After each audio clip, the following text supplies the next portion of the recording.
My name is Vina Colley.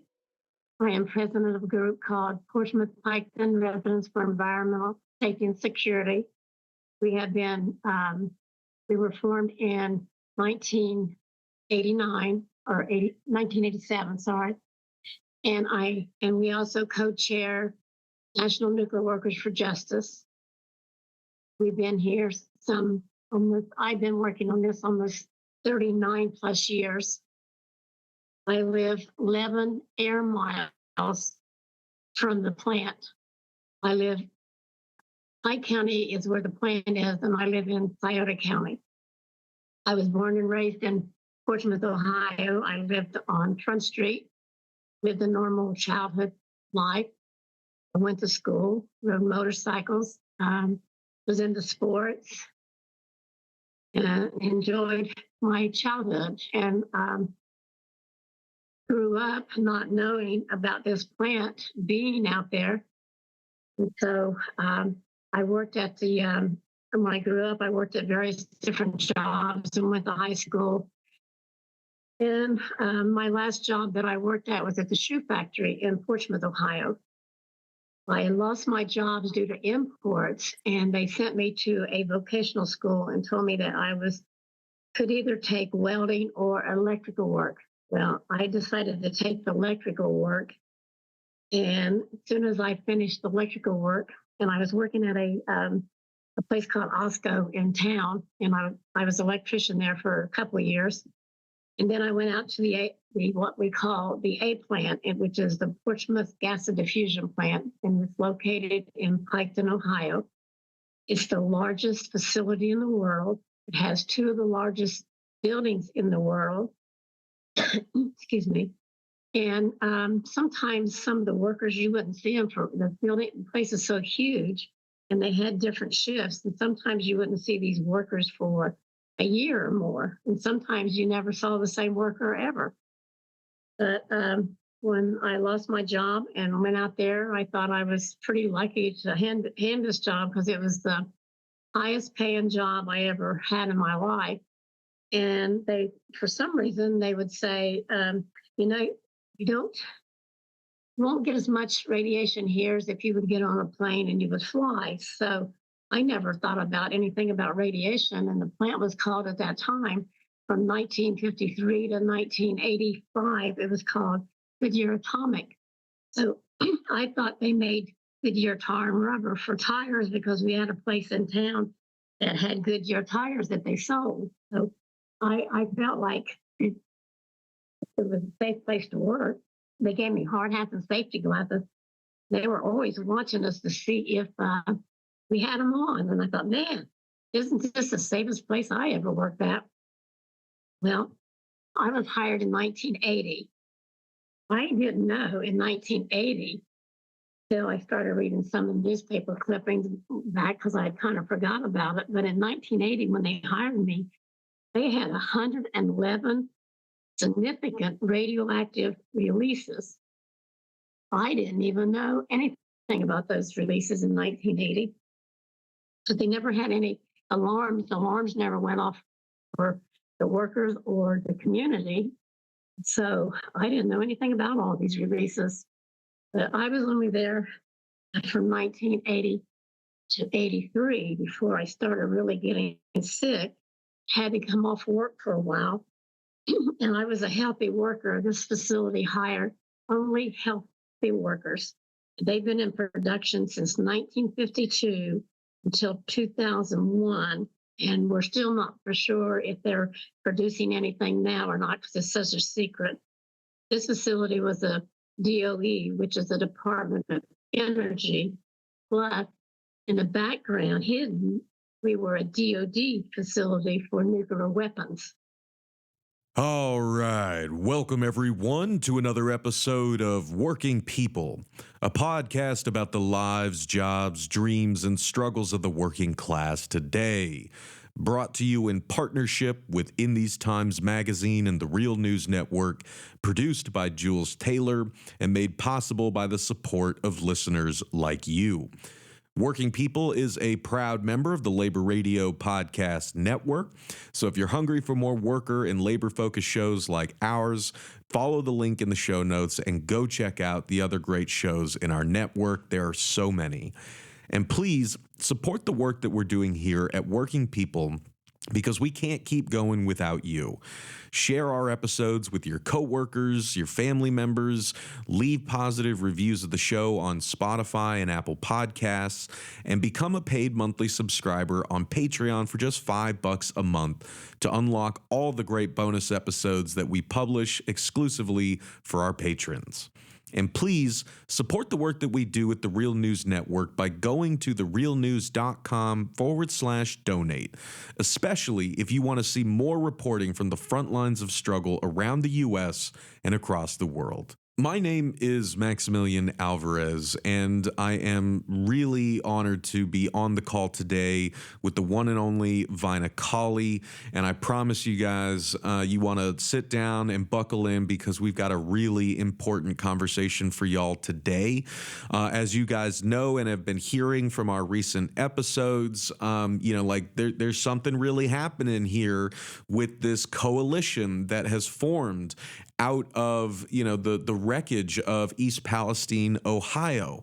And we have been there working with residents, working with unions, environmental groups, and so on and so forth to try to bring people together to address the ongoing horror show that residents of East Palestine, Ohio are living through after Norfolk Southern's bomb train derailed and was 5 cars worth of toxic vinyl chloride were vented and burned in and around East Palestine around February 3rd of 2023. And it was actually through the work that we've been doing there in East Palestine that I connected with Vina. And so I'm going to go into a little bit of detail here to explain that. So if you guys will forgive me, the intro will be a little long, but I promise it'll be worth it, right? Because as you guys have heard from the compilation episode that we put out from the conference that we held in East Palestine a few weeks ago, right? I mean, there was a truly incredible gathering that happened there a few weeks back. And Vina was one of the folks who was there with us. And as I wrote in a recent piece for The Nation magazine, quote, "I gathered in East Palestine with those who answered the call to take charge of long-neglected efforts to get the care, remediation, and justice these forgotten residents desperately need. A call put out by the newly formed Justice for East Palestine Residents and Workers Coalition. This alliance includes East Palestine residents, railroad workers, residents of other, quote, sacrifice zones like Piketon and Portsmouth, Ohio, people living near other rail lines, labor union representatives, environmental justice organizations, striking journalists and non-striking journalists, socialists, Trump voters, non-voters, and so many more. We heard and saw firsthand that even though the derailment has faded from mainstream media headlines, East Palestine is not okay. And in many respects, life has gotten worse for the residents there. These people have been literally poisoned by corporate greed, exposed to toxins that continue to do irreparable damage to their bodies and their community. Many are still sick, still waiting for answers and aid from Norfolk Southern and the government, still fighting not to be forgotten. We discussed how to pressure Biden to invoke the Stafford Act to mobilize and expedite federal FEMA assistance to residents near the crash site in the surrounding area, and how to pressure his administration to issue a disaster declaration for East Palestine, which would secure immediate government-funded health care for residents whose ailments and medical bills are piling up. But what was most powerful about the gathering was seeing this diverse, working-class coalition of capitalism's forgotten victims sitting together and discussing the basic struggles, hardships, and enemies we have in common. Everyone shared their own firsthand accounts of the many ways that this country is falling apart at the seams, buckling under the weight of more than 40 years of corporate dominance, deregulation, disinvestment, and the systematic devaluing of labor and life itself. We all showed our scars to each other, and we realized we're all fighting off the tentacles of the same corporate monsters, corporate politicians, and Wall Street vampires. Anyone who has experienced tragedy in this country or at the hands of this country knows how quickly this country forgets its victims. When will we rise together to say, we will be forgotten no more? End quote. So that is the question that we asked ourselves in East Palestine on March 23rd, 2024. And I believe we answered that question by the very fact of being there physically together in that room at the East Palestine Country Club. The answer is now. Now is the time to rise together. No one else is coming to save us, and we do not have any more time to waste. And one of the many incredible human beings standing in that room with me and residents of East Palestine was Vina Colley. And like I said, I could not be more honored to be chatting with Vina on today's episode. Now, it's going to become clear to you guys as this episode goes on why it was so powerful for Vina herself to be at that gathering in East Palestine. But if you'll allow me, I want to give you some more context here by way of reading at length some passages from a really great piece by Kevin Williams that was published in Belt magazine in October of 2020. And this piece is called The Poisonous Legacy of Portsmouth's Gaseous Diffusion Plant. And we're going to link to it in the show notes. So in this piece, Kevin writes, quote, Vina Colley, a slight woman with a bob of thick blonde hair, climbs into her white Ford Explorer. Colley is 74, and for nearly 40 years, she's been fighting the Portsmouth Gaseous Diffusion Plant, known locally as the A Plant, or Ports. Her home library holds scores of totes filled with neatly labeled documents, a paper trail that exposes what she sees as Portsmouth's darkest and most egregious secrets. The plant, nestled on the edge of Ohio's Appalachia, is just a few minutes' drive from Pike County, a long hour south of Columbus and 90 minutes east of Cincinnati. It was built during the Cold War in 1952 to enrich uranium for nuclear weapons in the U.S. Department of Energy's atomic energy program. Gaseous diffusion is basically a process of enriching uranium through a series of feeds and cascades. This particular process has since fallen out of favor as technological advances have made the process obsolete. The plant stopped enriching uranium by diffusion in 2001, and in 2007, a portion of the facility was adapted into the American centrifuge plant. But in its prime, gaseous diffusion was a big deal for Pike County. It was also, Colley argues, a serious threat. Vina Colley was Erin Brockovich before Erin Brockovich. By the time Brockovich, later played famously by Julia Roberts in the movie of the same name, was building her successful case against Pacific Gas and Electric in California in 1993, Colley had already been battling the A plant for a decade. She alleges the plant has duped area residents for years about the health dangers of its processes, and that the government has created an impossible-to-navigate claim system in response. Colley has become an unlikely citizen scientist, spending a lifetime researching and documenting ports and its sins.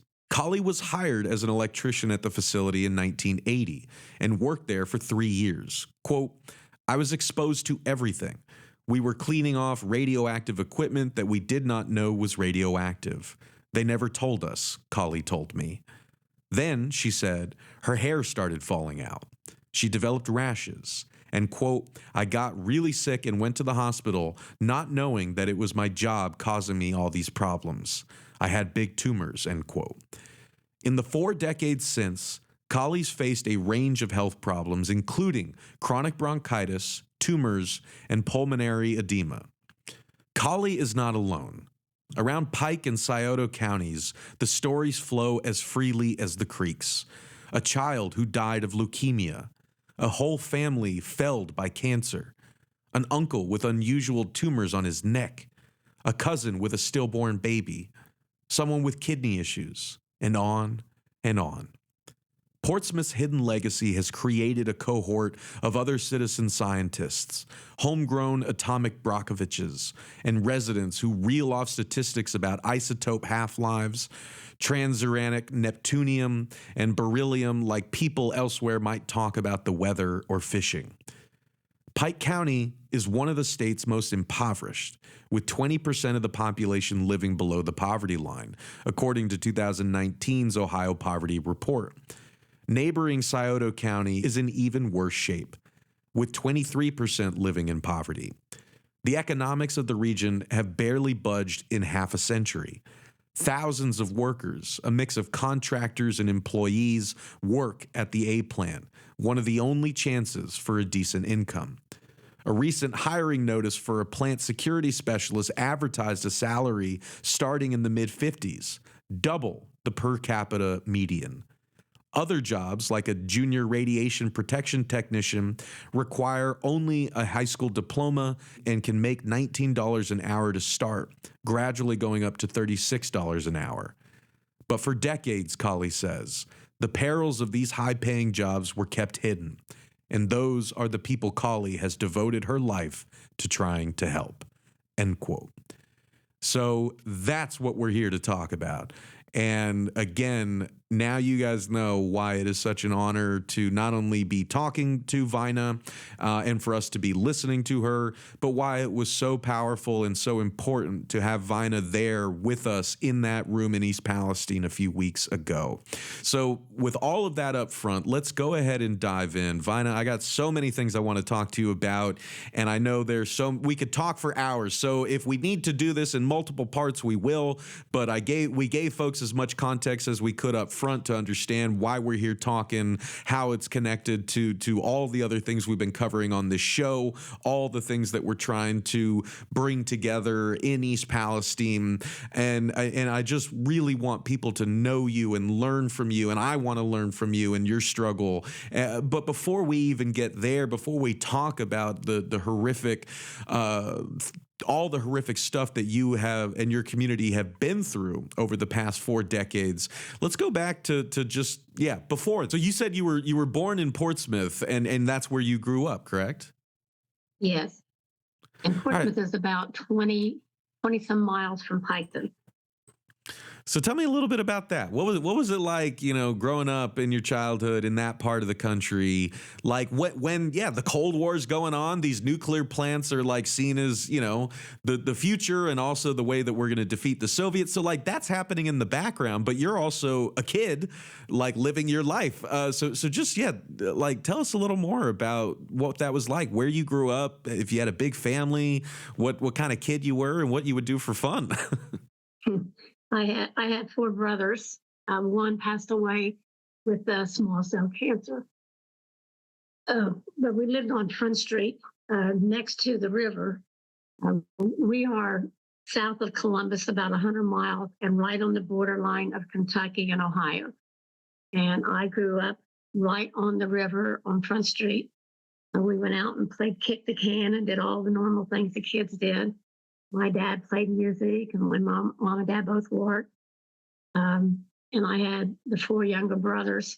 I was the oldest. So I did a lot of babysitting.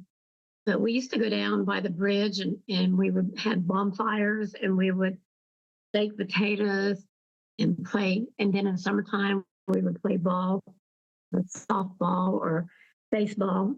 I had a brother who was really good in baseball. I mean, he was a good pitcher and a catcher, and he's the one who died of small cell cancer. I'm so sorry for your loss, Vina. And I mean, that goes for your family, your friends, your community. Like, I can't communicate enough how sorry I am for everything that you have lost, but as well can't communicate to you just how inspired I am by your fight and your continued dedication to your community and to justice. And I think all of us are feeling really exhausted and scared most of the time these days. And just to know that you've been fighting through this stuff for this long, really kind of gives us hope that we can do it too. And, like, again, we're going to get into all that soon, but I just like, I just love hearing this and love thinking about, yeah, like, you know, a time before all this awfulness when you're running around and you know, playing with your friends, playing with your siblings.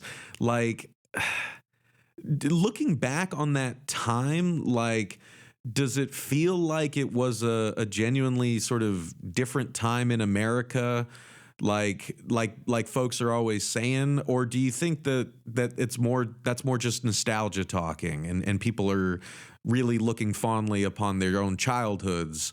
I guess I'm just curious, yeah, if like what the scene was like in those decades when you were growing up. It was different because we didn't sit around and play on our cell phones. We were always outside, playing all kind of games, and um, hardly ever watched TV. And then you only had the three channels, and the TV wasn't filling us full of poison like they do now. All the lies they want to tell, and keep everyone at the edge of their seats fighting, family and friends, over all this political stuff. We didn't do all that back then.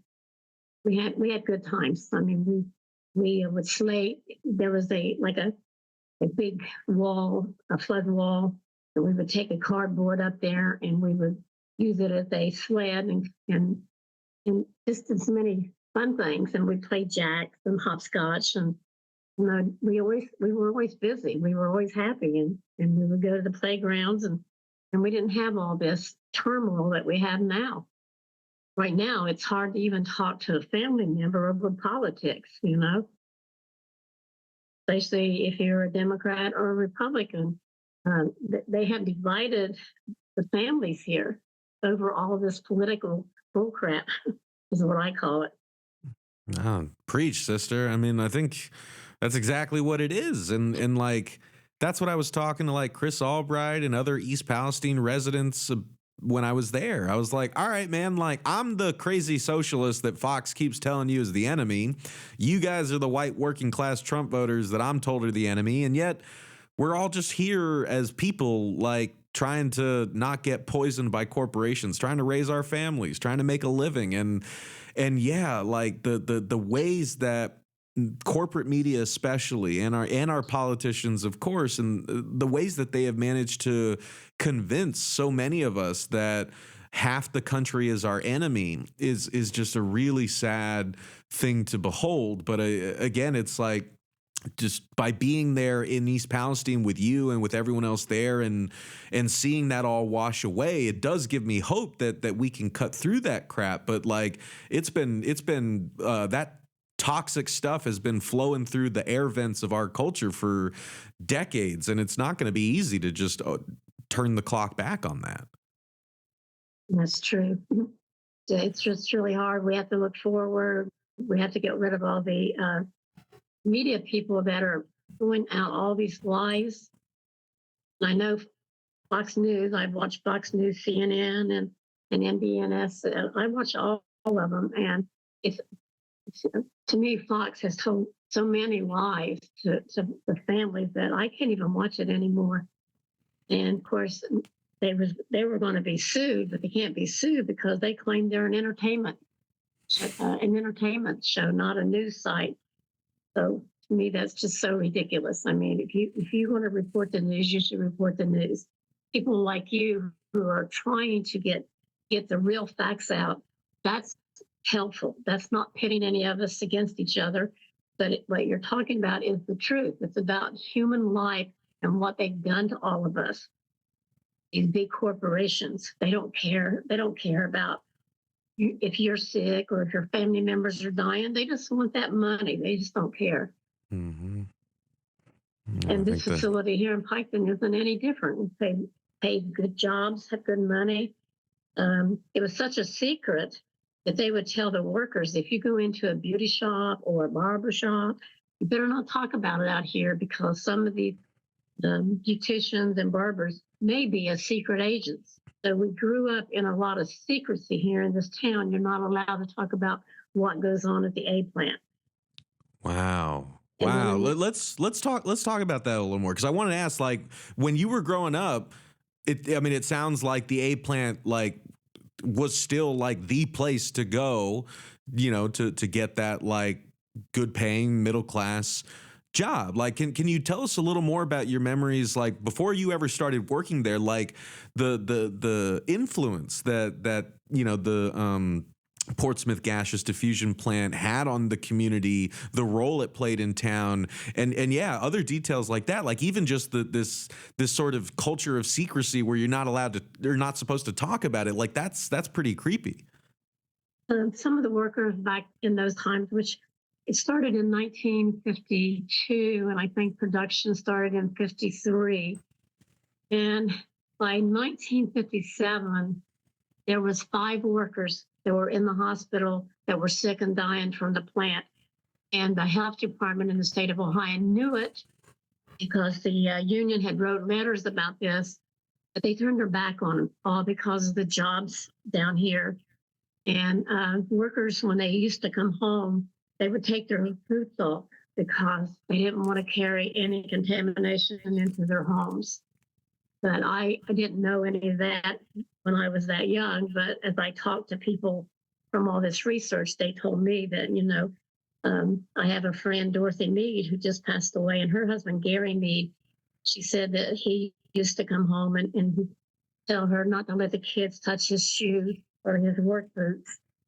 But he didn't think he was getting sick from the plant. And she kept trying to get him to quit, but he didn't want to quit because he didn't think it was his job.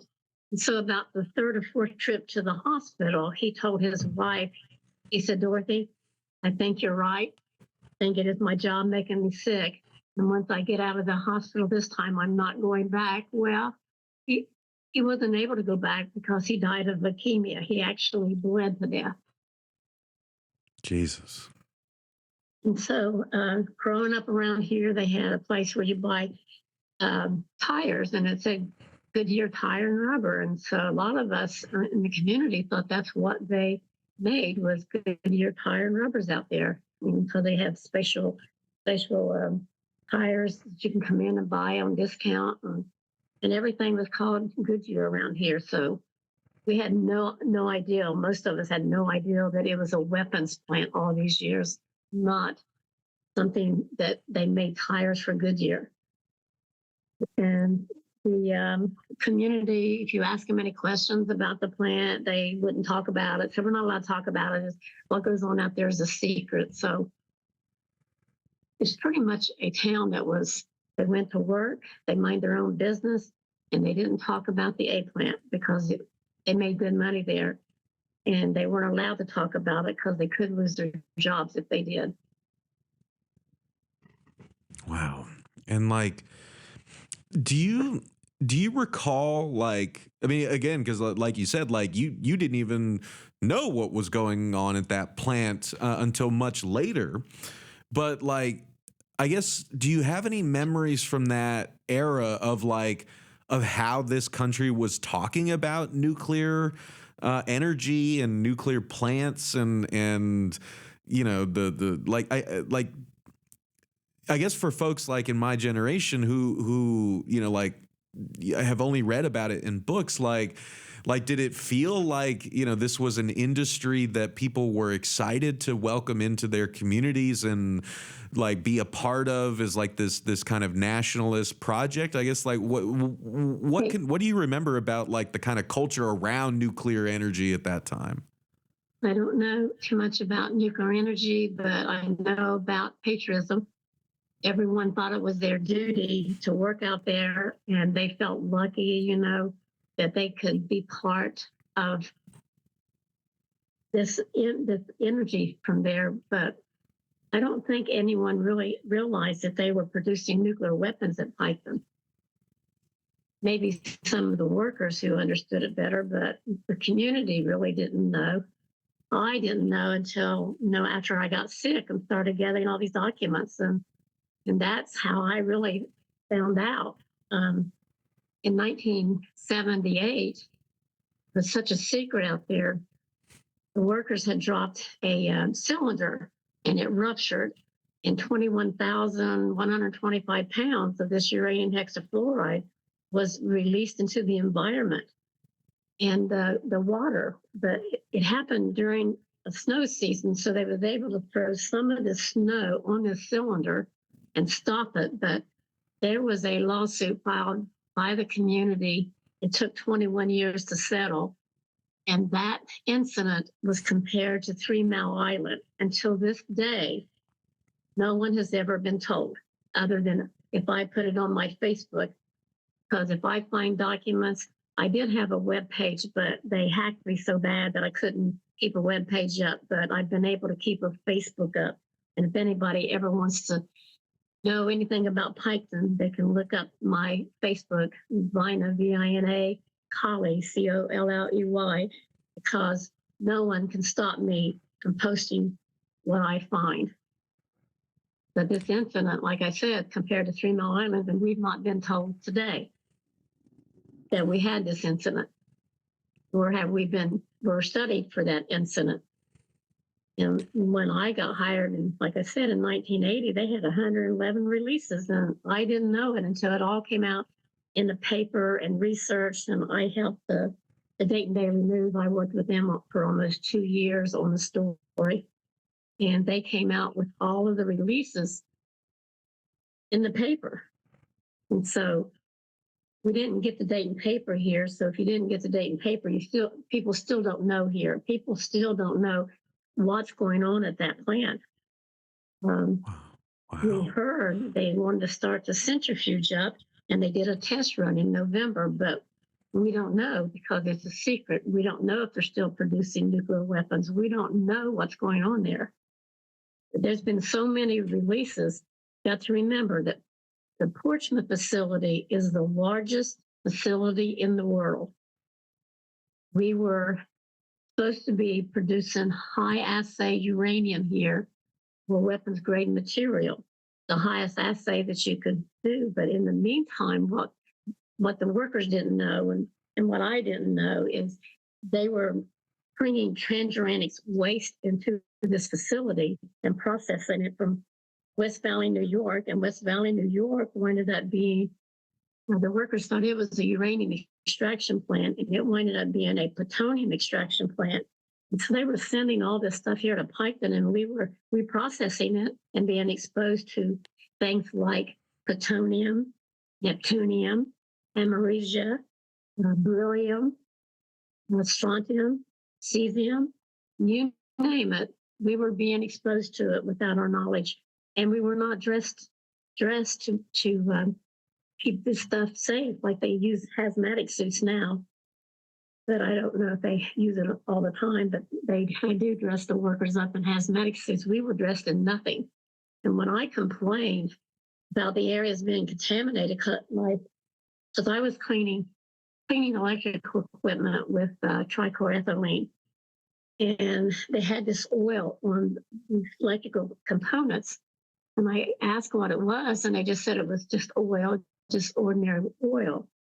And then when we get done, we had buckets of this stuff. We would dump it down the drains. So when I got sick in '83, and my doctor asked me what I was working in, he told me to go back and tell them to suit me up and to survey the areas that I work in. So I kept breaking out in rashes, and every time they put me on certain jobs, and they come back and say, well, you're better than the instruments that we have out here to pick up anything.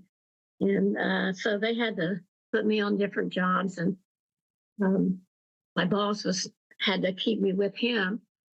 And so in '84, '85, I'm working, and they put me on this electrical equipment outside, and I could see these little gray particles flying around, and I'm pretty scared because I got pulled off this job because of my breaking out. And what they didn't tell me, that this PCB oil was radioactive oil that was leaking all over the process building, every process building. Not only was it oil, but it was some of the product that they were producing. So once they put me outside and taken off this ceramic things off of electrical equipment, and I could see these gray particles, and I put a mask around my mouth and a hanky, and I hurried up and took all those components out. and called my boss and told him I was done. So he came and got me in a golf cart. And he took me up in a building, the 333 building, which this is one of the buildings they're getting ready to decommission real soon and put it in these dump cells. But he took me up there on the second floor. We've been in this golf cart. And I said, "Where are we going?" He said, "Well, there was a radiation alarm that went off. We're going to go check it out and reset it." And before we could get halfway through that building, all this gray stuff come following us as fast as we could. He turned around and took me back on the elevator, and we went down. And I said, "What just happened?" I said, "What was that stuff?" He said, "Well, it wasn't nothing. It was just a cloud of smoke. It was nothing." Well, I winded up getting really, really sick again and had to go to Dr. White, and he did a laryngoscopy on my throat. And at the same time, a guy named Mike Talla, who actually won a lawsuit against the plant, and another one named Gene Farrell, and my friend Owen Thompson. We winded up going to Dr. White here in Portsmouth, and he sent us down to Cincinnati to see a Dr. Michael Kelly, who was an occupational health and safety doctor, which I went there 2 weeks after this gray stuff come flying at us. And I had 2.12 fluorides in my urinalysis. And one of the products they have out here is uranium hexafluorides, and they released a lot of fluorides. And so he said, "I don't know what's going on out there, but you don't need to go back to work." So they put me off on leave in 85. And of course, the company found a way to take me off of the workers' comp in 87 because they sent me to a doctor, George Ishman in Portsmouth, Ohio. And he felt like there was nothing he could do for me because they wouldn't pay him to examine me. And at the same time, my stomach is swelling and getting big. And he said, "They've not paid me to check you out." And so they took me off of workers' comp in 87. And once they took me off of workers' comp, the plant laid me off and kept me from getting 10 years in. But of course, Goodyear invested our pensions at 5 years, and they still cheated me out of a 5-year pension. And so by 88, let me, if I can hop in there, just like, because like I want to take like a quick half step back to make sure that listeners are getting that kind of panoramic view of what you were seeing and going through while you were working there. So like, because even just the image you were talking about being on that golf cart with a manager, like driving through this like massive facility and then seeing this like ghostly toxic cloud like coming at you and then turning around and saying like, "Okay, job's done." Like that is just, I got the hairs on my neck are standing up thinking about it, especially knowing what we know now about what was going on at that plant. But I want to just like you were saying before that, like you and so many others in the community, so many people working there still didn't fully know what was going on there. So I was wondering if you could just sort of take us back to like that time working there, like when you started there, what you remember as a worker going into that facility, like the kind of things you were being asked to do, like on this show we talk to people in the service industry, healthcare workers, teachers, and we always love to just talk about like what is like a typical day, week, like what are the things that you as a working person are dealing with on the job. Like, could you just tell us a little more about that, like your memories of starting to work there, how big the facility was, like what you were doing, like just give us that worker's eye view of like your time working there before you started getting sick and eventually had to leave. Actually, I was a healthy worker. I even had to go back to my doctor, and they ran spatial blood work. I was so healthy, but that's what they do. They hire the healthiest workers because it takes us longer to get sick. But I had nothing wrong with me whatsoever. I had pretty good healthy genes, and I would rewind motors. I did conduit. I worked on relays. They hired me in as a second class electrician, and it was a apprentice experiment where they put us on all the jobs. So I was in every building on plant site, and we're talking there's 3,600 or 3,800 acres. And there's all kind of buildings. They had 2 or 3 incinerators. They would even get this black stuff from the steam plant on these people's homes, and workers would have to go out there and clean off their homes from the inside and out. And they did that when Goodyear was there, but they quit doing it after Goodyear sold out. But the workers were janitors. Would go out there and we wore coveralls, just regular coveralls. And they started giving us, buying us boots to work at the plant with. And so we didn't have to take them home, wear them home. And so I thought, man, I never worked in a place that was so safe to work. Hard hat, safety glasses, they stayed on me. They give us a pair of boots so we wouldn't take our boots home in case we stepped in some type of contamination. Of course, they never talked about radiation being at the plant. They actually said you would get more radiation by flying in a plane than working here. So I didn't really know what radiation was at that time, other than taking x-rays or something like that. But for these people, I mean, they're not human. They just let you come in and clean up all this radioactive material. And you know, maybe not all the bosses knew, but I believe some of them did. And actually, there's about 10 or 12 safety guys who wrote the safety for the plant, all wind up dying of cancer. Of course, I didn't know all this, and I worked on relays, and I in conduit, and I'd go in these buildings and I would see a sign saying, you're in a radioactive contaminated area. And I said, where's this area at? And they said, well, it's taped off over there. Don't walk through the tape. So they made you feel like the radiation, if they had anything there, it would be any contamination. It was within this yellow tape line. Well, once my life changed at 83. I wrote a grievance to the Department of Labor, told them that I felt like there were more than 30 workers being exposed to radiation, but I really didn't know what I was talking about. But actually, down the road, I did know what I was talking about then, but I didn't know. And then when I got sick in 85, the Department of Energy sent people to my house, and they asked me the same questions over and over and over, and mainly it was about that oil. So I told my husband, I said, you know, it made me feel like I know something that I don't know.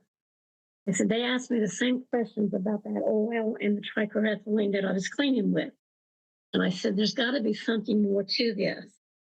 So when I started digging into the records, I found out there was a congressional, get this, our union in 1980 went to Washington, D.C. They stormed Senator Glenn's office over the health and safety issues. And a guy named Bob Alvarez opened up his door to these workers. And so they asked for a full investigation. And here I'm getting hired, and I know nothing about this until about 86, when I found out the union did that. But Glenn's office promised to help these workers and do an investigation. And when they came back to work, all they got was harassment of workers. And it was the largest workers in the world that went to D.C. and stormed Senator Glenn's office over health and safety, radiation, and safety violations. I think they had 576 violations at that time. Wow. And so Denny Bloomfield, I have to say, is one of my heroes. He was the president of the union. He just died a few months back with cancer. But he took that union up there, tried to get us help, and all he got was harassment.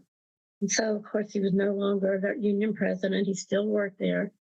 But this is what they do. Anyone who complains about health and safety, they harass you.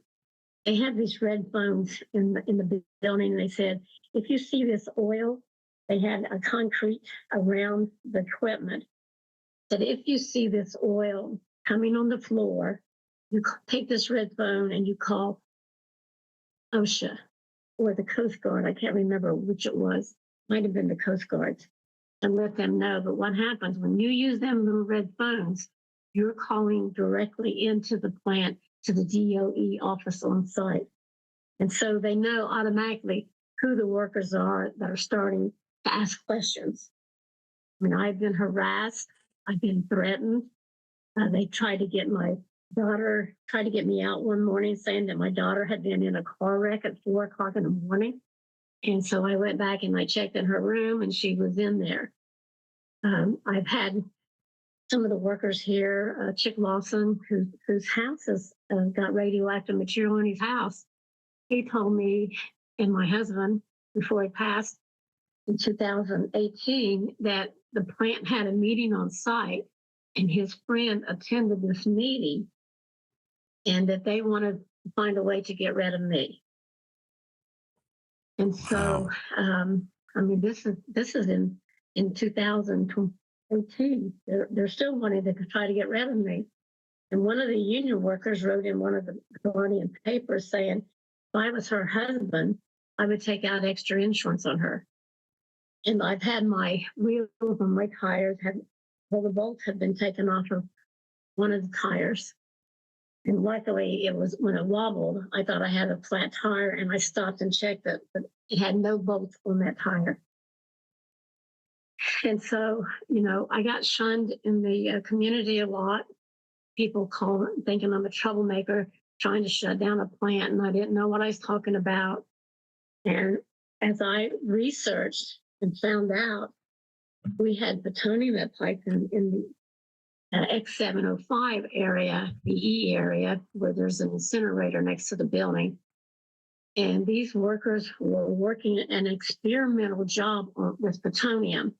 They got so contaminated. Mr. Salisbury told me that he had colon cancer, and they got so contaminated, they sent him to Oak Ridge for several weeks to get their body counts down.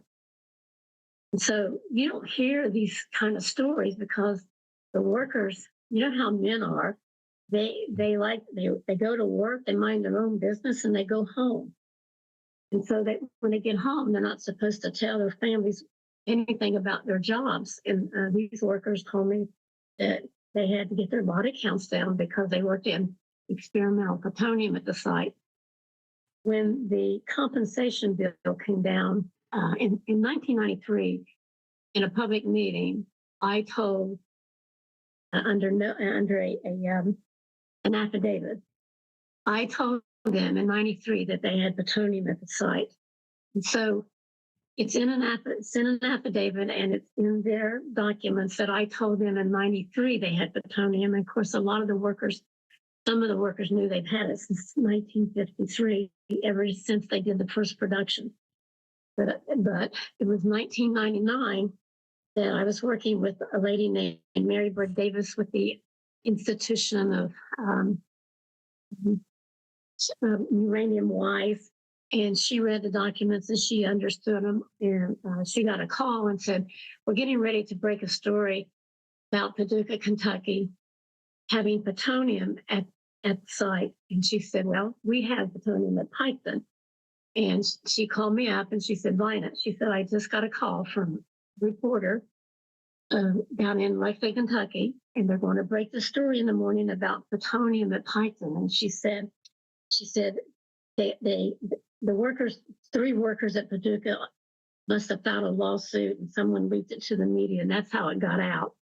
And so they knew that I always had mentioned the plutonium at Piketon. So when they called Mary, she called me and she said, they're going to break the story first thing in the morning, Vina. And I said, great, Mary.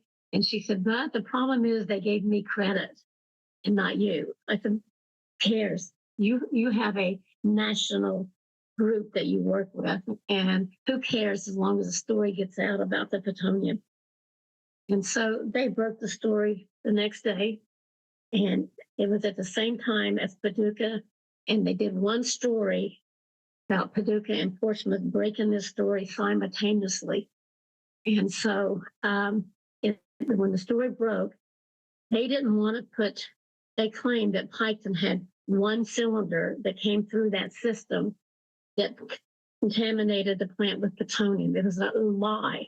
And they downplayed us. And then I pushed our representatives. I want to say thank you for Ted Strickland at that time, who was a Democrat, and then George Bornovich who's a Republican up in Columbus.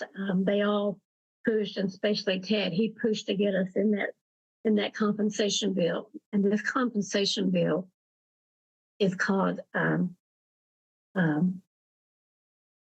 EEOICPA, the Energy Employees Compensation Act.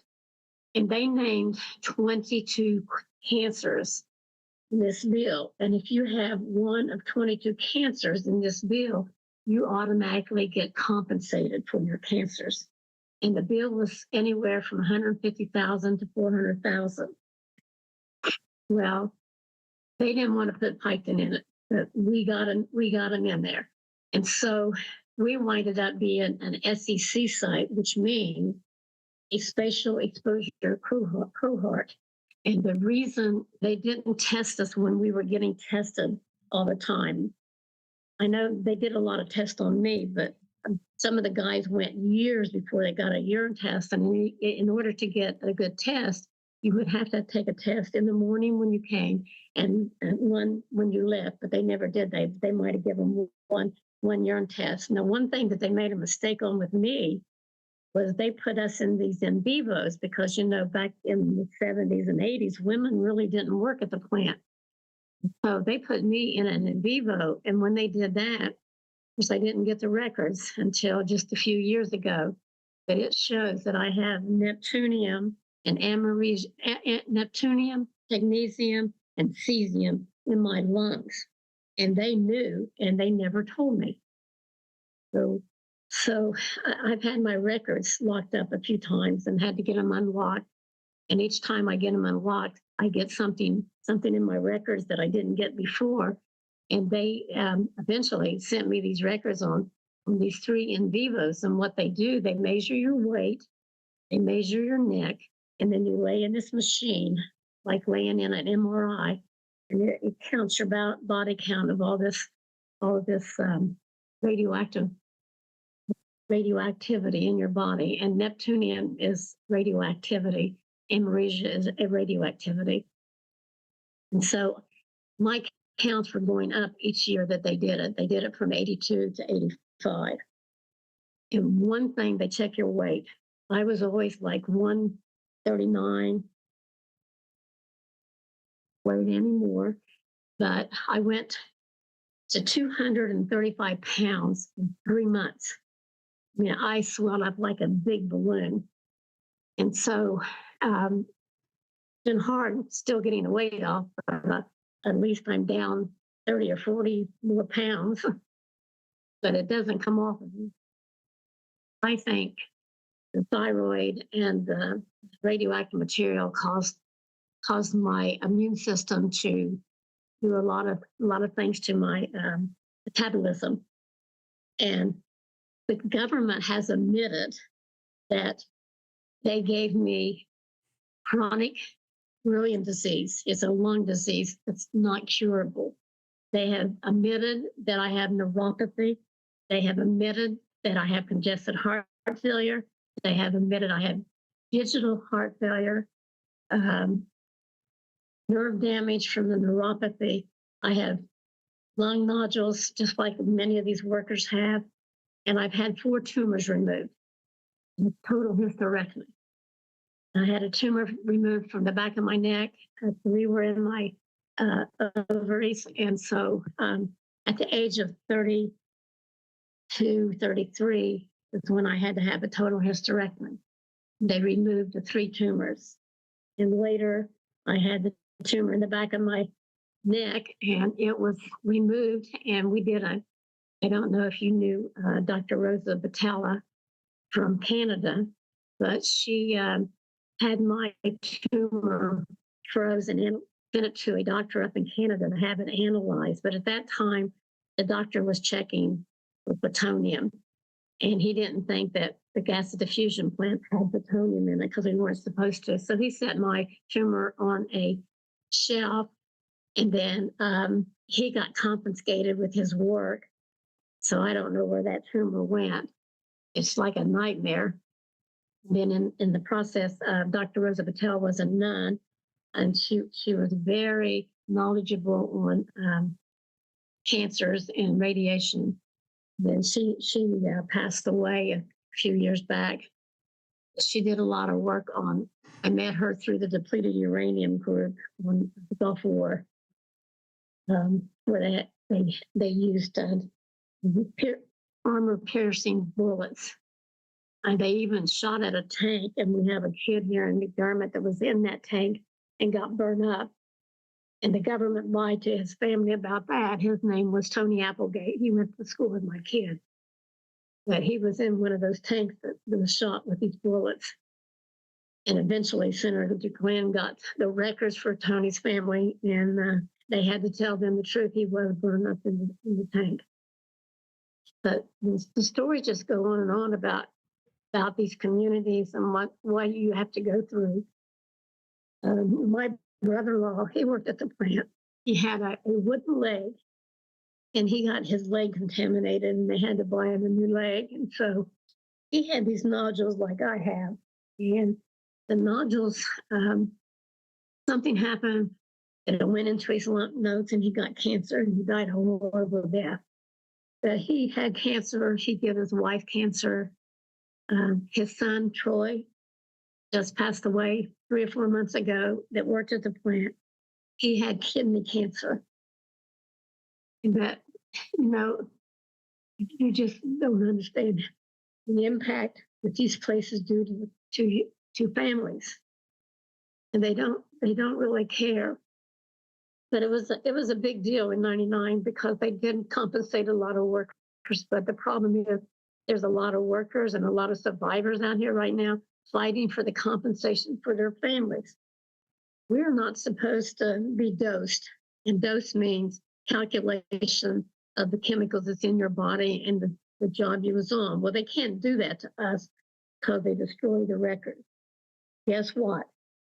They are dosing families who don't know anything about this just to turn down their families so they can't get survivorship.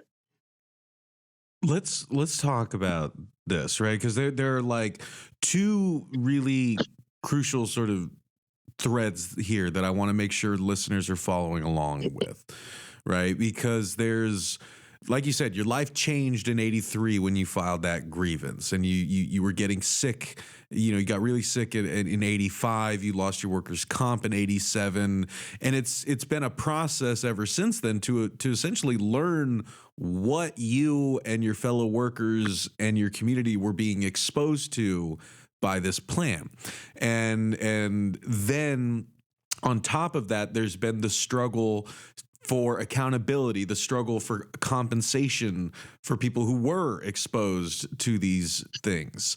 Can we talk about that first one for a second and then connect it to the second part? Like, can we just go back to that, like, the mid '80s and that sort of period? Like, what was it like trying to, like, getting sick, feeling these effects, not knowing what was going on, and then starting this lifelong process to try to figure out what was poisoning you and trying to get the government or the plant to admit that it was doing that? The plant, I don't think, is ever going to admit it unless we get the RECA downwinders compensation bill refunded back in June. It's June, and if they don't refund that, then this is something to do with the uranium miners, the Trinity blast. And if the community gets it, it would be $25,000 to $150,000 for certain cancers, and they're going to link these to the workers' cancers that they had. But with the workers' cancers, like I said, these workers are still fighting for compensation. A lot of them are. I fought from 2002 up until 2000, maybe 15, to get my compensation. Like I said, they locked my records up several different times, and I was lucky that I was able to get compensation because during this fight, this company, it's not cheap. I maxed out 5 credit cards. And I couldn't quit. I mean, it's just like an obsession. You just can't quit until you ask them. You ask them at the meetings. You say, "Tell us what's there. Tell us what you've done to us, because maybe we can help you. Maybe we can give some suggestions or something, but we can't do anything. We don't know what we've been exposed to till you tell us, be truthful and be transparent. We can't help." If they would have been more truthful and would have listened when I said, "Hey, 93, we got plutonium here. What can we do?" The community would have been willing to work with them on this. But no, they'd rather just cover it up and pretend like you're somebody crazy, trying to shut the plant down. You don't know what you're talking about. Um, they have people who you used to talk to you don't talk to you because the company tells them that you're crazy, you don't know what you're talking about. But now those people are realizing I didn't know what I was talking about because they're all losing family members. And so the compensation bill is a good thing, but it needs to be fixed because there's workers who are still fighting for illnesses that they shouldn't be because they are a spatial exposure cohort site. But it's like a nightmare, and I've learned so much and so many different stories that sometimes I think I'm crazy myself. Who in the world's going to believe you with all these things that you've learned in these 40-some years about that plant? Who's going to believe it? And I believe now, the workers appreciate me a lot more. They ask for their help, and I help. I don't charge anybody, but I help put their records together if they need it. And then I have an attorney out in New York, Hugh Stevens, who works on the EEOICPA, the Energy Employees Compensation Bill. And so if the workers don't have the right paperwork before they file, they're automatically going to get turned down. So it's best that they know what they need before they file an application, because once you get turned down, it's hard to have it overturned, but it's not impossible. I've overturned my case many a times. And so it's not impossible, and it can be done, but you have to have the right paperwork, and you hire an attorney, and the attorney can only make 3% to 10% for helping these workers, which is a good deal. It's not like some attorneys who charge you 33% and take a lot of your money and you don't get the money, but these workers will get their money if they get the right representatives to represent them. But then I go back and I think about all these releases while I was working there, and they never told us. And one of the problems in Piketon is we have uranium hexafluorides. Fluorides is very dangerous to your bones, to the animals, to the humans. And we released this for 70 years. In my process, I felt like the fluorides, the plutonium, neptunium, americia, all of these products bond together with the fluorides. And that's how I think a lot of it went off site in the air. This is not counting the creek and the storms and all the creeks that they dumped into. And the 78 spill went down Nursing Home Road and went into one of the creeks that empty out into the Scioto River. And from the Scioto River, 20 miles or less downstream is the Ohio River. So the Scioto River from here, where this plant's coming, is going to the Ohio River. And from the Ohio River, it's going all the way down to the Mississippi. So whatever is being dumped at Piketon is going all the way down to the Mississippi. So people all along this area will be affected by this plant and not even know it. There's a direct pipeline that I found that went from the plant into the Scioto River for 70 years. And this pipe is being used again for whatever they're doing at the plant. what they want to do is sell off this 80 acres of the land and claim that it's not contaminated. They want to give it to the community reuse group, and they want to put 2 small modular reactors out here. And once they get the 2 small modular reactors back here, then we are going to be, guess what? We are going to be reprocessing or recycling, whatever you want to call it, transuranics from all of the sites in the United States and foreign countries. So it makes absolutely no sense to me to spend billions of dollars to clean up a plant and turn around to do this very same thing. But they're given these 80 acres to put these, what they're calling powerhouses in, to Sodai. And Sodai is going to sell this 20 acres at a time for $20,000. And they're going to make $100 and some thousand off of this free land that they're getting. I've offered to go out and take samples to see what's in the land, but they won't let me do that. They won't let me have the dirt. And why I'm thinking about this, all these years, people think that these facilities, that the NRC and the CDC and NIOSH and all of this is on plant side in the EPA, and they come in and they take samples and take it home to study them. But no one takes samples of the radioactive material at that plant other than the DOE and the DOD.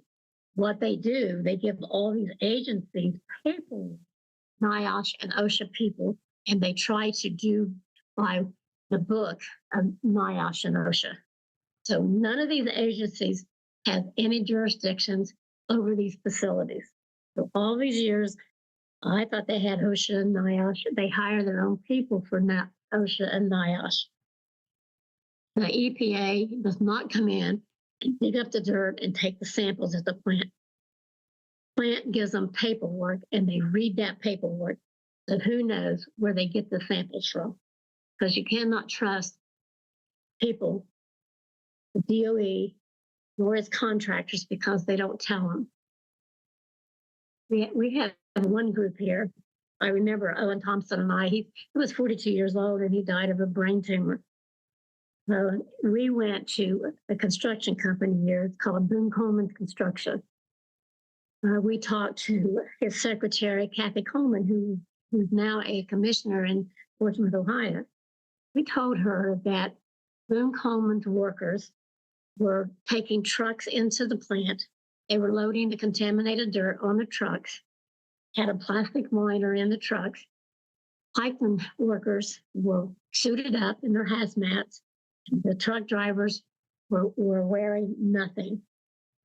There's either 17 or 19 family members of Boone Coleman Construction who died of cancer.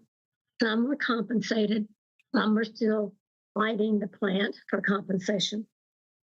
And so right now, today, I talked to some truck drivers who are going in there. They are not suiting them up. So they do not learn from what they did in the past. They just continue to do whatever they want to do, the same as they have all these years. But these new truck drivers are carrying the dirt. And I'll tell you where the dirt goes. We fought not to have waste on site. We did not want to be a nuclear waste site. So the community didn't want it. 300 people showed up and packed this room down at Shawnee State, 25 miles from the plant. We packed that room. We did not want this waste. They let it lay for a couple of years, thinking everyone would just forget about it. And then they took all of our surrounding county commissioners, these area surrounding county commissioners, gave them permission to put this waste on Piketon site. So now we have 12 waste cells out here, 12 of them. When they disassembled the 326, the high assay building, in open air, nothing on it, no canvas, nothing, just open air. All this stuff is going into the air, into the community, into the surrounding areas. They took this stuff over and put it in one of those waste cells. Now they're getting ready to tear down the 330 building, the building that I was in that golf cart.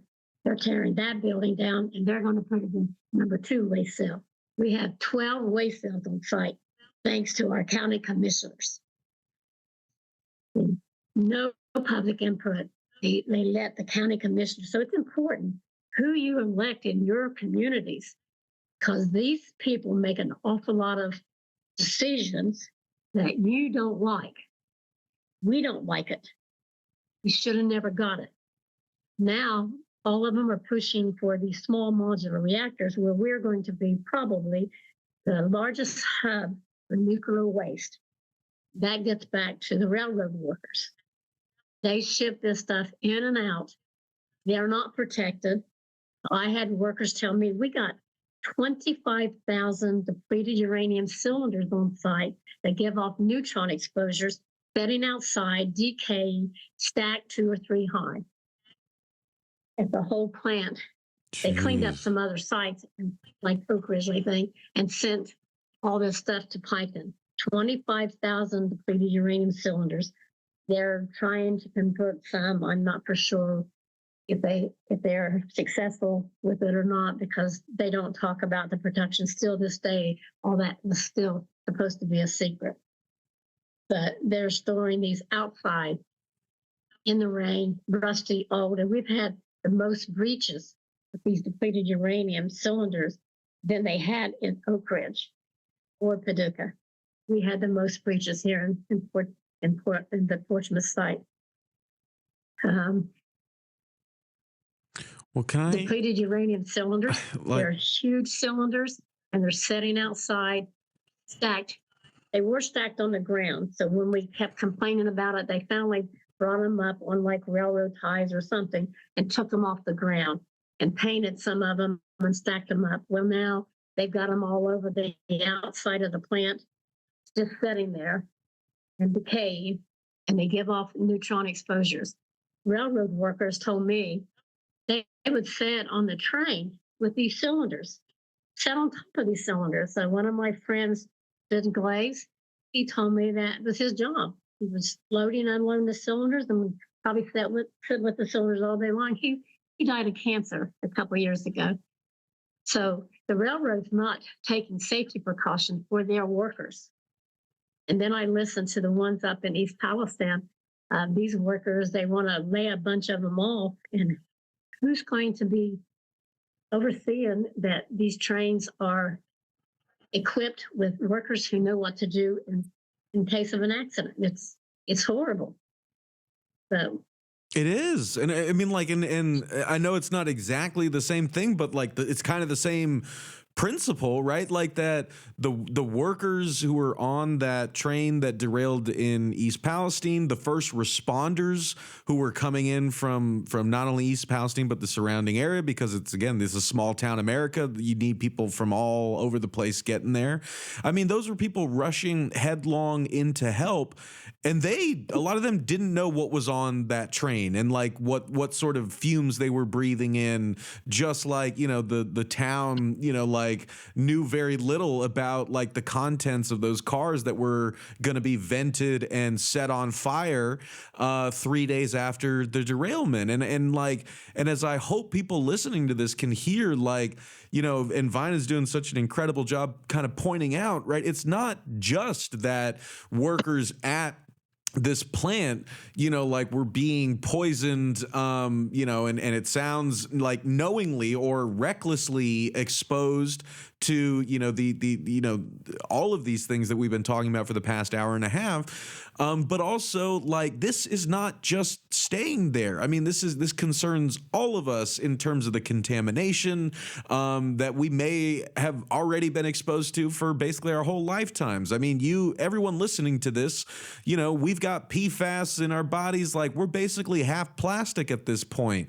Like, I mean, this is this kind of stuff that accumulates in your body body and your environment and your community. And by the time you realize what's happening to you, it's already too late. And I wanted to stress that for folks, because that's what we were talking about in East Palestine. We said, like, we can't wait until a train derails in our backyard or a company admits they've been poisoning us when everyone starts dying of cancers. Like, we need to start banding together now and fighting to protect ourselves against all of this. And we got to band together as a class to do that and to see each other as human beings who don't deserve this, whether it's because of the Department of Energy, the Department of Defense, or whether it's because of a private corporation like Norfolk Southern.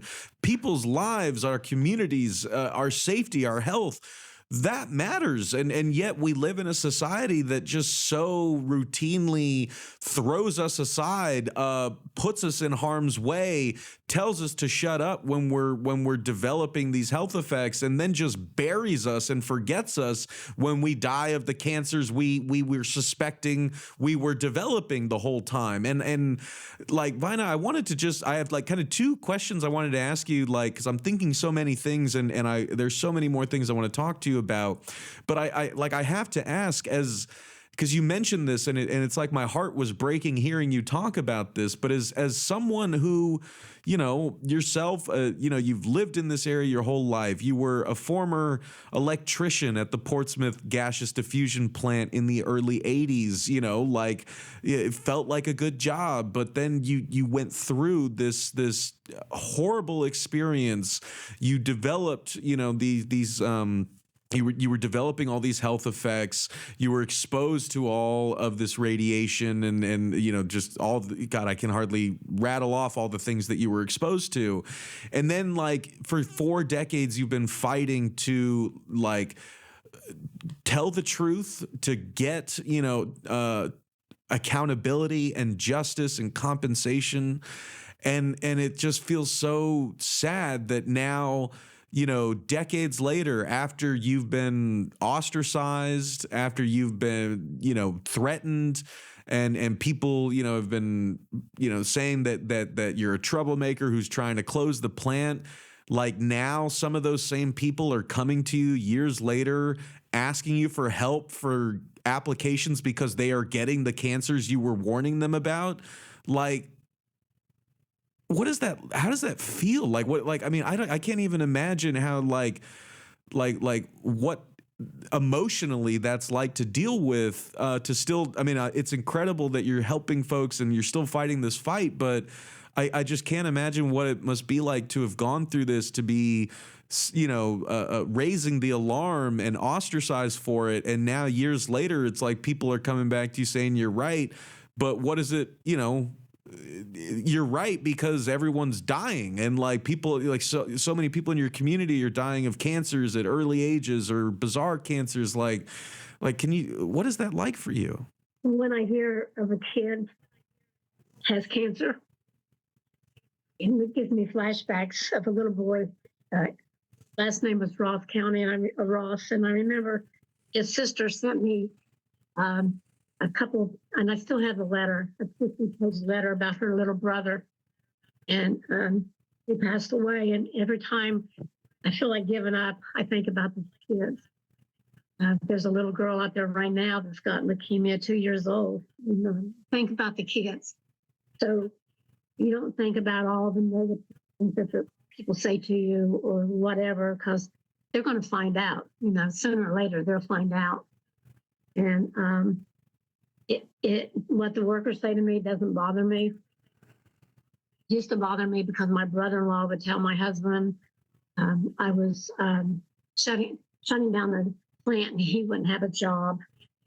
And so my husband, they used to play cards together once a week, and he got so he couldn't even go over there because Gary felt like I was shutting down his job. But there at the end, Gary said I was right the whole time. So it gives you a good feeling that people tell you that what you've been saying is right. But then on the other hand, you have mixed emotions because they're dying.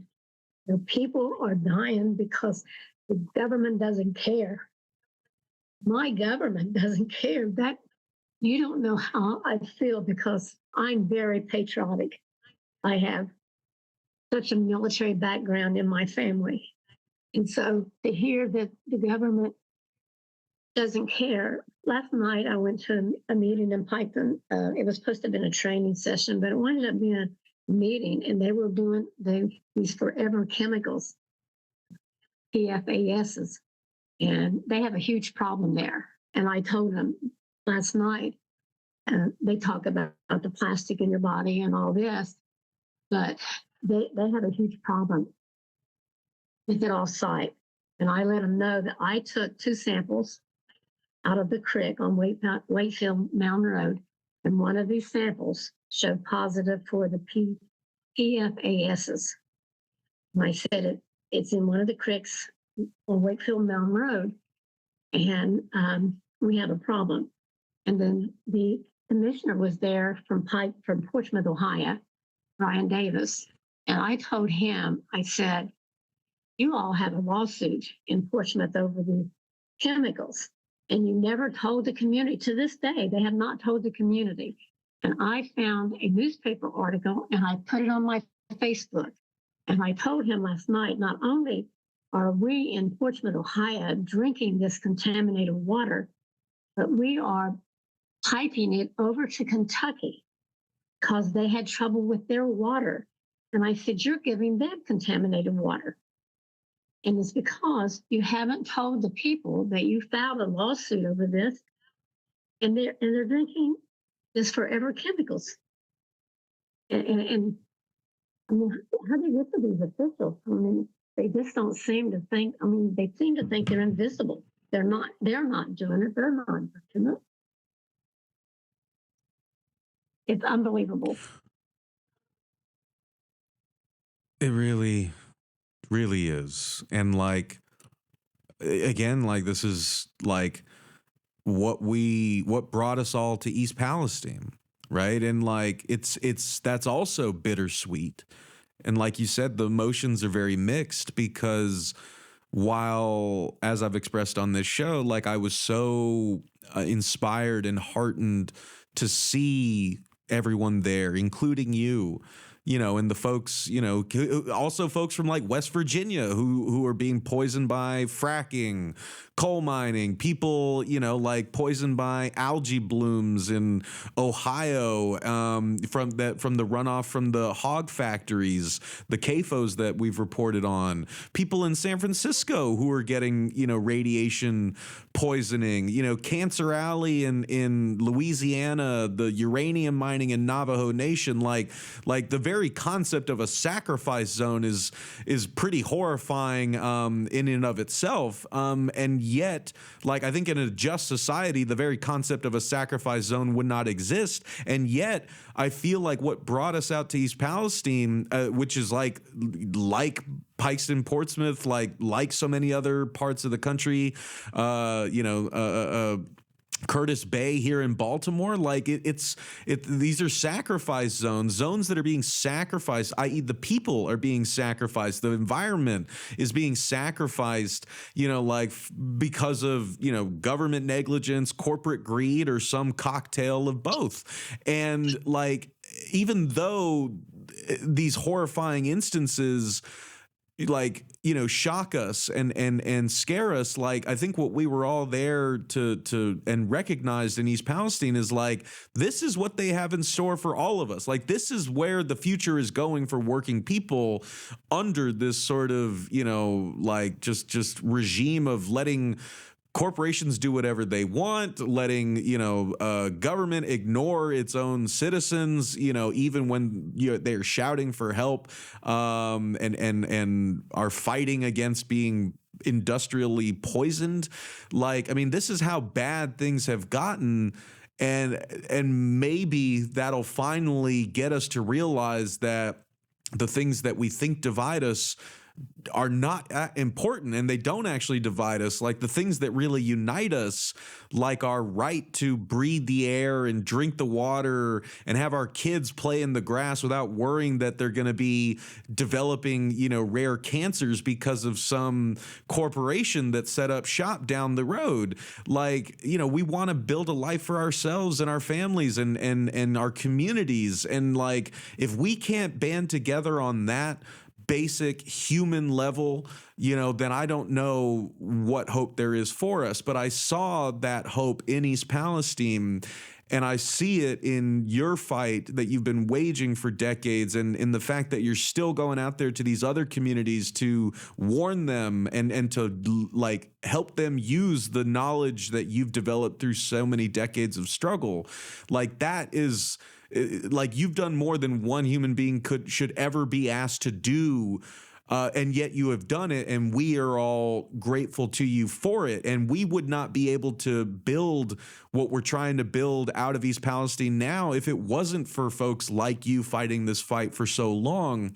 And so I just wanted to like say that on this recording and really encourage folks out there to learn everything you can about Vina, learn everything that you can about this diffusion plant, read up on 3 Mile Island. Like we got to start connecting these dots and bringing ourselves and our communities in touch with each other so we can talk about how to fight this. So we're not fighting it alone in our own communities like East Palestine or Piketon and Portsmouth.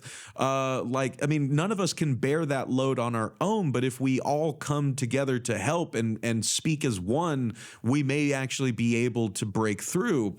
And so I just wanted to like turn that into a final question, Vina, because we're gonna have to talk more because I could talk to you for days, but I'm so grateful to you for your time and for laying all this out for us. And just I wanted to ask a final question, like if you could talk to listeners out there, like why did you go to East Palestine? Like what do you want folks to know, about like what your experience, like why they should care about, like what we were all talking about there in East Palestine and what you have been fighting for over there in Portsmouth for so long. When I heard about the story of East Palestine, it broke my heart because this is a community, and it was obvious, so obvious to the eye and to the ears listening to it, that this train wrecked. And it was like a bomb that went off in this community. And it's a year with no response from the officials. That's horrible. These people are suffering. I mean, I just saw a video where the girl was walking in the water and you could see the oil stuff come up out of the water. And they're breathing this chemical and no one's doing anything about it. They should not have gone a year without health insurance, without help for cleaning up this mess and getting those people and relocating them somewhere until they can make their homes safe again. Instead, they're letting them there. They're getting sicker. They're losing their homes. They're losing their family. And the railroad doesn't care. Neither does it sound like any of our representatives care. It's time that they help these people. It's just... It just breaks your heart, really. I mean, I've lived it for 40 years, what they've done to my community. These people, this was a day of something that they couldn't help. And this railroad workers, I mean, they were exposed too. This train just wrecked in a community that was unprepared and had no training or hazmat training, how to protect yourself. And we let them, as a government, as a nation, live in that for over a year without helping them. It's just heartbreaking. I mean, I think about Piketon and what they've done. They've done it to us for 70 years. But this is a DOE and a DOE site, and it's much harder to break them. It shouldn't be this hard for those people there in East Palestine, not at all. And so it's criminal what they're doing. And I want to warn that these people, there's people like Agency for Toxic Substance and Disease Registry that comes into your community, and they're going to do all these studies, but these studies are bogus. We just got a released yesterday from ATSDR about Piketon, and they should be ashamed of themselves for doing this study. They looked at everything they could look at that they knew they wouldn't find nothing in certain places. They left out, Joe Mendano did an epidemiology study of Piketon and the surrounding county. We are the highest in the state of Ohio for cancers. Out of the 88 counties, we are the highest. And out of nation, we are with a cancer rate there 50% higher. And nationally, we're almost 80-some% higher for cancer here. The government knows it and they're ignoring it. And then they released this paper that should have been thrown in the trash because this is the second time this group has come here. And they were caught in lies. They don't look for what they look for places where they're not going to find anything. And here we would probably be stuck with this report, but we're not going to sit back and take it. We're going to bash them. They need to know that they can't come into communities anymore and try to keep their jobs and do what these corporations want them to do. The first time they came in here, they were caught in lies by the attorneys for the first lawsuit that took 21 years to settle. And so I still have that letter, and I'm using that letter, and they got caught up in lies then, and they're lying now. So we haven't quite figured out because we haven't went through the 90-some page report yet. But what we found in the first part of it was enough to say, hey, don't read this, just throw this garbage out. And I want to say that in 2017, we had a school in Zion's Corner that was shut down because with the company's own air monitors, neptunium and americia has been found in the school. 5 or 6 kids at the school had cancers, and they shut the school down. And would you believe today the school has got a chain link fence around it? It's still there, but Piketon's going to get money to build a new school. This is one school. Do you know how many other schools are within the 2 to 3 or 4 mile radius that they never have checked?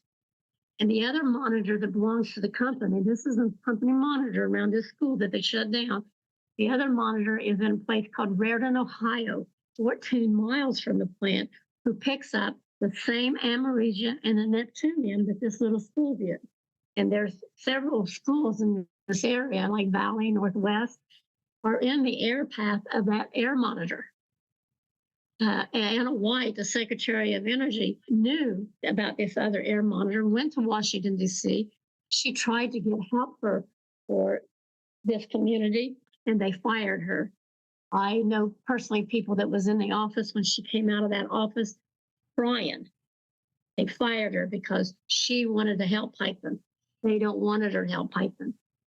And so not only in 2017, but a couple of press members, their names were Floyd and Donna Music, both have passed since then. They came to a meeting at press and told us that those ACER reports, the company reports, showed that school in that corner was radioactive. And so they went to the government agencies, and they come out and told them that they didn't have any problems, and there was no problem at that school. This was years and years ago, and then somebody read the ACER report again and found that air monitor was contaminated. I've had experts in here. I've had Dr. Michael Ketterer. He's taking samples now. I've had him in the creek, and he's in the University of Arizona, and he comes and he's taking samples, and we're finding a lot of contamination off site of Piketon. Dr. Joe Mangano did an epidemiology of this area and found a high rate of cancer. And he told me, he said, Vina, I feel sorry for your people. In all my years I've done this, I've never seen anything as bad as Piketon. The other thing that's going on right now is RUCA, the compensation program. It's about to run out of money. Someone put in Oak Ridge and Paducah, and this is the uranium miners bill and the Trinity bill for the downwinders of the fallout. And they were trying to expand the compensation bill. And these ladies down in St. Louis that live around a landfill trying to get added to the bill. And they want to add Oak Ridge and Paducah, but guess what? They want to leave Portsmouth out again. And so when I heard that was coming down, I immediately had a petition put on by Sally, Jason Sally, and we got 300 and some names on it. And I called Brown's office and told him what was going on. And I said, they're having a hearing right now in the Senate, and they've left out the Portsmouth site. And so his office said, send me all the dockets you can send me in a half an hour. And I said, half an hour? I'm getting ready to go for a doctor's report. But she said, yep, we need them in a half an hour. So Senator Brown got Senator Vance, and they went over to the hearings that was going on in the Senate. Portsmouth was not on the write-up of the bill yet, but the New Mexico senator said, I'm talking to Brown and Vance, and we are working on adding Portsmouth to this. But Senator Brown and them didn't know about this. They were going behind our backs to push for Oak Ridge and Paducah the same way that they did with the workers' compensation bill. And when I found out about it, I was able to get to our senators in. So it's just overwhelming. And we still don't know if Portsmouth is going to be added to this bill, because the Bill Gates and all of these big corporate people have other plans for Piketon. So we're hoping council wrote a letter in support of RECA for the Piketon community, and Piketon Board of Commissioners have wrote a letter. SODI, the Community Reuse Organization, wrote one and shocked me to death. And the United Steelworkers Union have wrote a letter. And I asked the Portsmouth County Commissioner, Brian Davis, last night to please write a letter of support in behalf of the people here in Scioto County. See, I live 10 to 11 air miles. I'm in Scioto County. I'm not in Pike County. I'm in Scioto County. But I'm 10 miles from that plant in the air miles. And so they want to wipe out Scioto County. They want us to be a nuclear hub, and they don't want to focus on Piketon. Someone nationally was deliberately leaving Piketon off this compensation bill. And so we don't know what's going to happen. We don't even know if they're going to, if Congress, right now it went to the Senate and it's in the House. So if any of your listeners know any of the representatives that we have in the House bill, I'm talking to Jim Jordan, and I don't know all the members of the House, but if anyone in your listening area knows anyone that's in the House, to please ask them to vote for the RECA bill, and especially add Piketon and Scioto County and the surrounding counties from the A plant. And so if I think a petition really makes people move.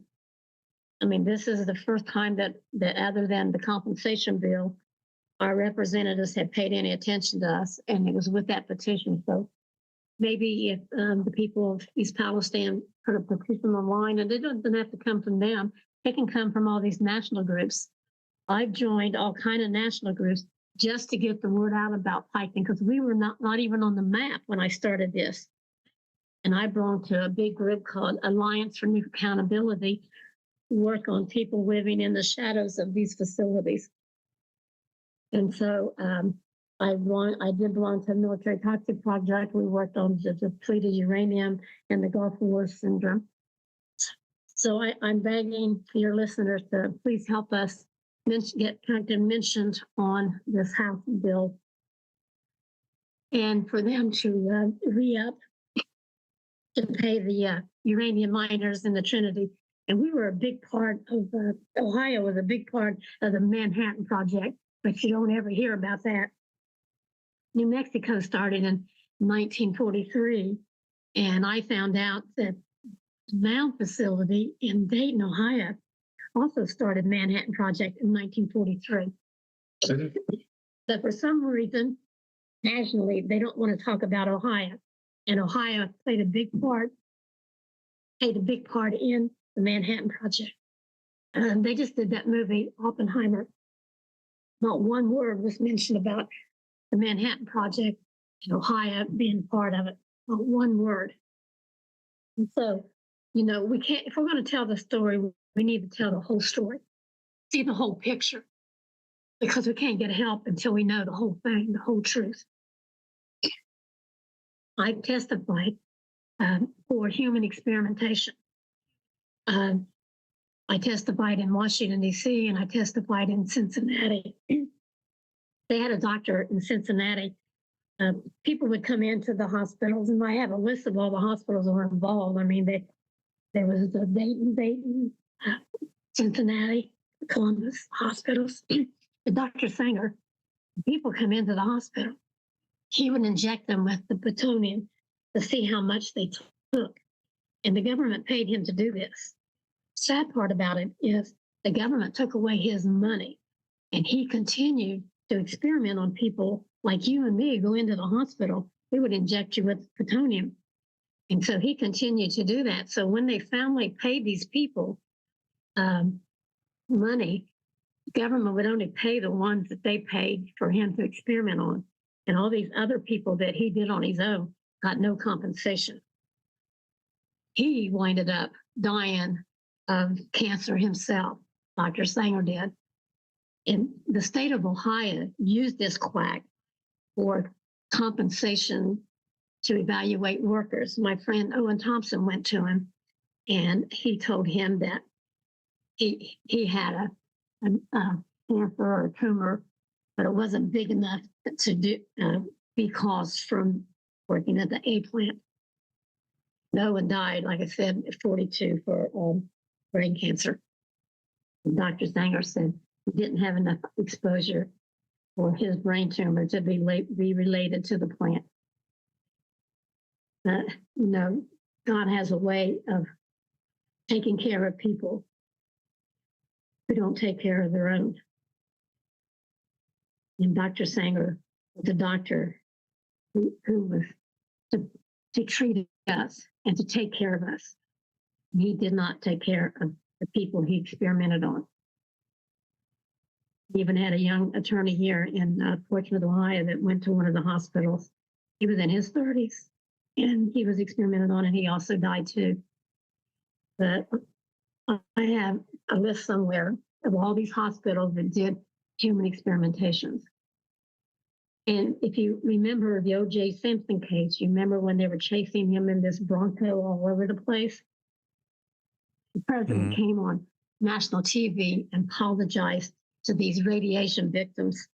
And it was like a 5-second blurb. And then all day we watched a Bronco run around the streets while these people who were experimented on got a 5-second, I'm sorry that we did this to your people. You know, we're in society, we just got everything mixed up in our heads or something.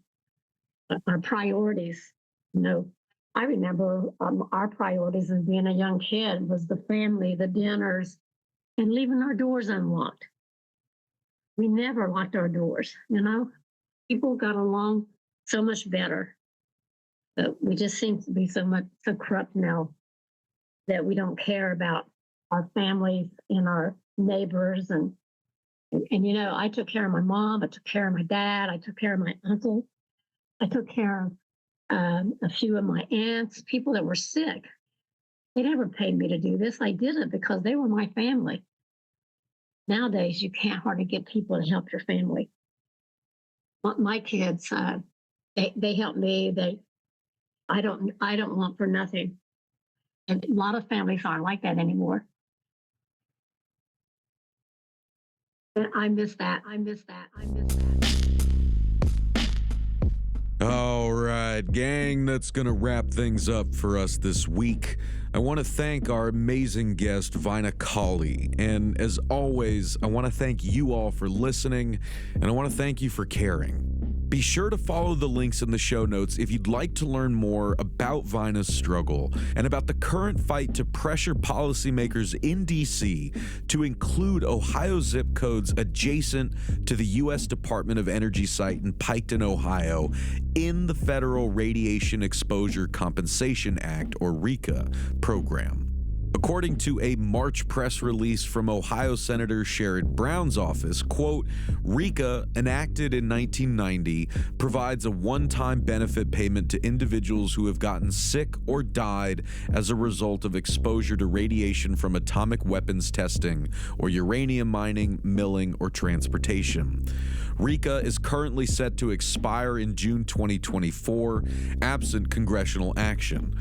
Senator Brown was able to secure a commitment from the bill's sponsors to work to add impacted communities in Pike and Scioto County to RECA. Adding zip codes in Pike and Scioto County to the bill's nuclear storage exposure provision would ensure workers and residents in Ohio, adjacent to the U.S. Department of Energy site in Piketon, Ohio, are also made eligible for compensation resulting from the improper storage of radioactive material, end quote. So that's going to do it for us this week, y'all. We'll see you guys back here next week for another episode of Working People. And if you can't wait that long, then you know what to do. Go subscribe to our Patreon and check out all the awesome bonus episodes that we've got there waiting for you and our patrons.